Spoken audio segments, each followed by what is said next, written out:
ازيكم عاملين ايه؟ يا رب تكونوا بخير. احنا كبنات اوقات كتير من بره بنبان اقوياء، بس ساعات كلمة واحدة بتكون كفيلة ان هي تدمر يوم بحاله. والحقيقة ان المشكلة مش في كلام الناس خالص، ولكن المشكلة كلها في اننا اصلا بنصدق كلام الناس، لان الناس طول عمرها بتتكلم وهتفضل لحد اخر يوم في الحياة برضو تتكلم. بس الفرق بقى هنا في مين اللي هيقف ويسمع كلام الناس، ومين اللي هيمشي وهيكمل حياته ويقفل ودانه عنهم ولا كأنه سمع حاجة. وبنسبة 90% بما انك فتحتي الفيديو ده بالذات النهاردة، يبقى انتي اكيد بتعاني من كلام الناس، وفي الغالب هتلاقي نفسك طول الوقت قدام الناس حاسة انك مش براحتك، حاسة ان الناس بتحكم عليكي او نظراتهم ليكي مش مريحاكي، بتحاولي تهربي طول الوقت علشان ترجعي بيتك بسرعة، ومهما عملتي بتحسي انك مش كفاية، وطول الوقت بتحاولي تتخلي عن نفسك وعن شخصيتك علشان تعجبي اللي حواليكي. مش بتتعاملي بعفويتك ولا بتتعاملي بطبيعتك، بتحاولي تحطي نفسك في قوالب مش بتاعتك، قالب الناس هما اللي عملوه وفصلوه على مقاسك وأقنعوكي ان هو ده اللي شبهك، بس في الحقيقة هو مش شبهك ولا حاجة. وفي الحقيقة كمان انت مش مضطرة ابدا انك تحطي نفسك في مواصفات ترضي الناس. فمن النهاردة انت هتعيشي زي ما انت حابة، هتبطلي تخافي تعبري عن رأيك، وهتبطلي تجاملي وتتأثري بكلام الناس. في الغالب لو انت بتحسي بأي مشاعر من اللي أنا قلتها دلوقتي، فانت أكيد عندك مشكلة في ثقتك في نفسك، وبتترددي قبل ما تاخدي أي قرار في حياتك، وبتأجلي أحلامك علشان خايفة من كلام الناس، أو يمكن لسه قاعدة مستنية إن حد يأيد رأيك ويشجعك علشان تصدقي في نفسك وتصدقي في حلمك.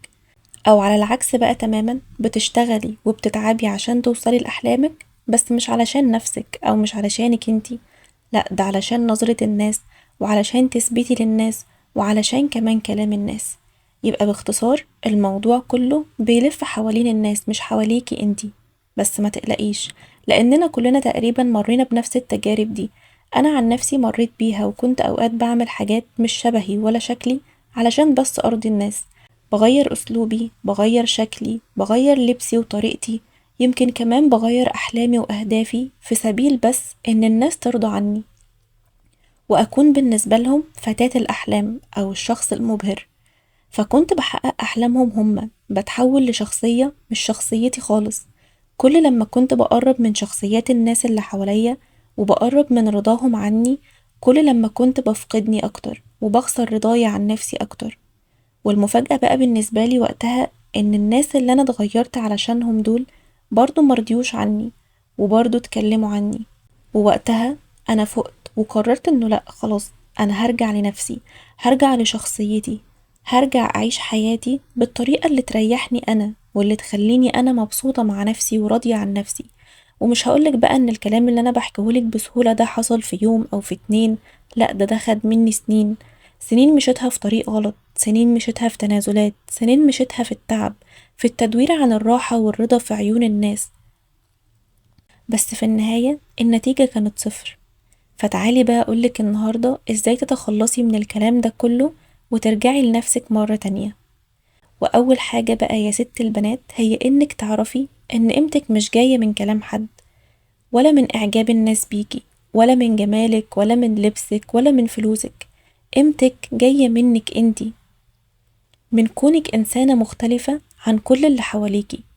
روحك مختلفة، شخصيتك مختلفة، بصمتك مختلفة، صوتك مختلف، ضحكتك، تفاصيلك، كل حاجة فيكي مختلفة، مختلفة وجميلة ومش شبه أي حد تاني خالص. انت شبهك انت بس، سواء بقى اختلافك ده عجب الناس أو لأ، مش مهم خالص انه يعجبهم، ومش مهم خالص رأيهم فيكي، لأن احنا كبشر اللي بيميزنا عن بعض هو اختلافنا، واختلافنا ده هو اللي بيخلي للحياة معنى ولون.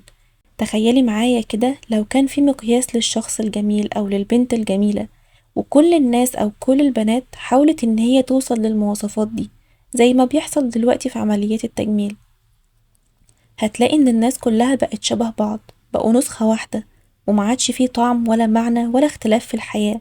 فمهما كان اختلافك حبيه، واعرفي إن الناس كده كده هتتكلم. اللي هتتجوز بدري هيقولولها ليه كده ظلمتي نفسك، كنت عيشي حياتك شوية. واللي هتتجوز متأخر هيقولوا لها برضو ليه كده، ده القطر فاتك، كنت الحقي بدري شوية.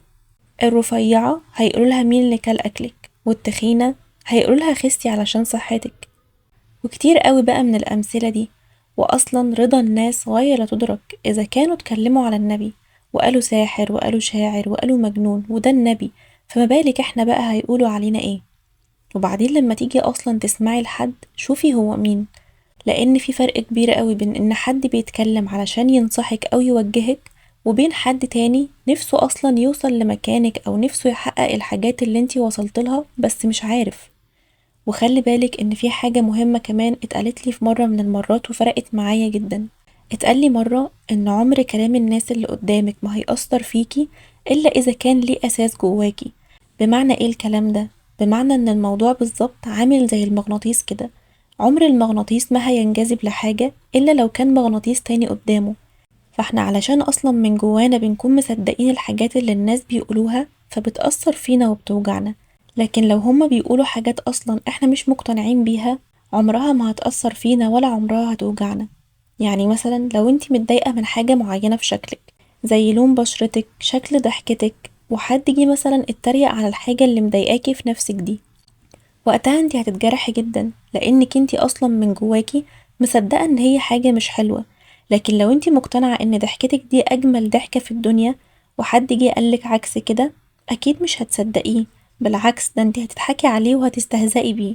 فعلشان كده لازم علشان تقدري تبطلي تتأثري بكلام الناس انك تشتغلي على صوتك الداخلي، لأن الكلام اللي بنقوله لنفسنا أخطر مليون مرة من الكلام اللي الناس بتقوله علينا.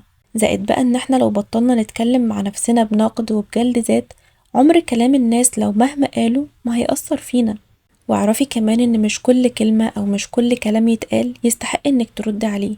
مارسي مع الناس التجاهل الواعي. على اي حد يتكلم عليكي ما ترديش. ما تسمحيش لحد انه يحس انه أثر عليكي او أثر فيكي.